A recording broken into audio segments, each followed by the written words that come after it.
आप सबका बहुत आभारी हैं कि आज ये 14 नंबर वार्ड की बैठक में आपने हाजिर होने का मौका दिया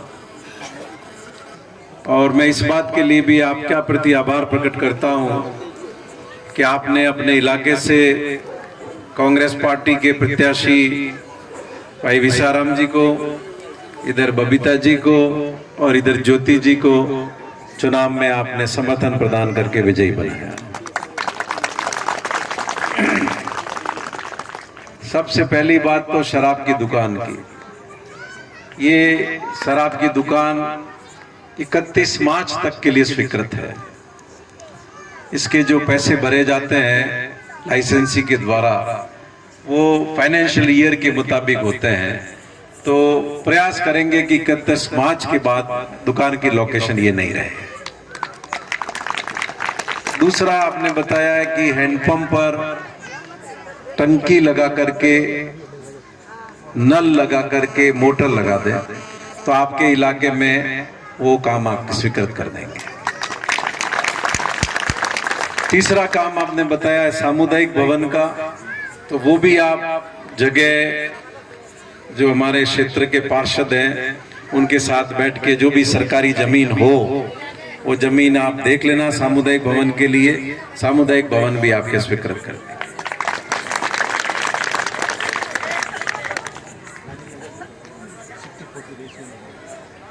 राजीव नगर तो अभी सब जुडिशियल कोर्ट में अभी उस पर लेटेस्ट मुझे है, लेटेस्ट अपडेट उसका भी मुझे पता नहीं है, मालूम करना पड़ेगा क्योंकि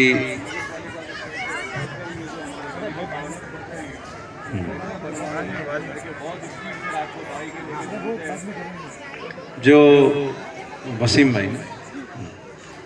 भाई ने भी कहा है स्पीड ब्रेकर बनवाने का, वो चेयरमैन साहब तो बनवा देना। तो जहां जहां आपके पार्षद लिख करके देंगे स्पीड ब्रेकर आपके बनवा देंगे। अभी चूंकि हम सब लोग यहाँ इकट्ठा हुए हैं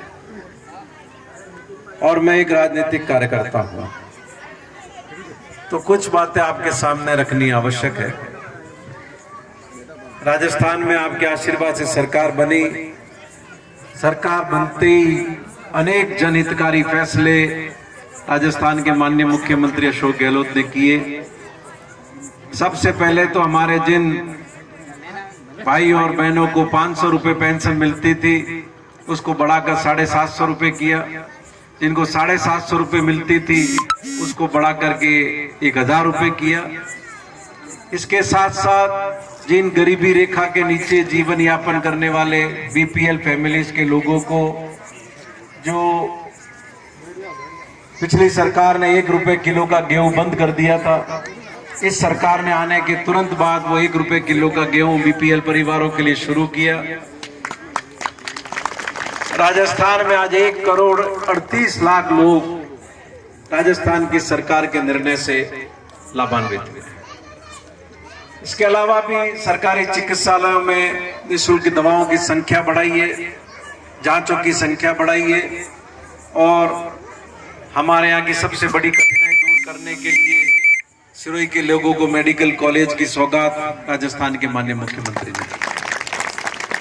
इसके अलावा भी स्टेडियम, टाउन हॉल जैसे विकास कार्य आप और हम सब इस साल मिलकर के शुरू करेंगे और भी जो शहर की आवश्यकताएं हैं उन सब आवश्यकताओं को मिलकर पूरा करने की कोशिश करें। अब हिंदुस्तान की भारतीय जनता पार्टी की सरकार देश में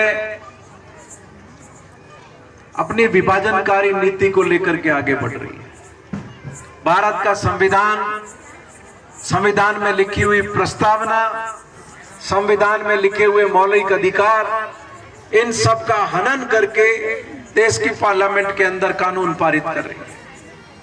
कोई पार्लियामेंट देश की प्रजा से ऊपर नहीं है, प्रजा के हित से ऊपर नहीं है। लोगों ने 300 सीटों का भारी बहुमत दिया, इसलिए दिया कि हमारी तरक्की के लिए काम करेंगे, हमारे परिवारों को आगे बढ़ाने के लिए काम करेंगे, महंगाई कम करने का काम करेंगे, हमारे बच्चों को रोजगार देंगे, किसानों को फसल का पूरा पैसा देंगे। लेकिन आज सरकार में आने के बाद ये सब चीजें इनकी प्राथमिकता पर नहीं है। ये क्या कर रहे हैं? जिन परिसंपत्तियों का सृजन कांग्रेस पार्टी की सरकारों ने किया, उनको बेचने का काम कर रहे हैं। रेलवे के अच्छे अच्छे स्टेशन बेच रहे हैं। अजमेर का रेलवे स्टेशन बेच दिया, जयपुर का रेलवे स्टेशन बेच दिया, जयपुर का एयरपोर्ट बेच दिया, और बड़ी बड़ी कंपनियों को भी बेचने की कोशिश कर रहे हैं। इसी तरीके से रेलवे, जो अच्छी अच्छी रेल की बड़ी ट्रेनें हैं, वो भी ये निजी हाथों में एक के बाद एक देते चले गए। राज तो इसलिए दिया था कि लोगों के लिए काम करेंगे, लेकिन ये काम कुछ पूंजीपतियों के लिए कर रहे हैं। आज टीवी पर आप देखते होंगे, अखबार में पढ़ते होंगे, पूरे हिंदुस्तान के छात्र सड़कों पर हैं।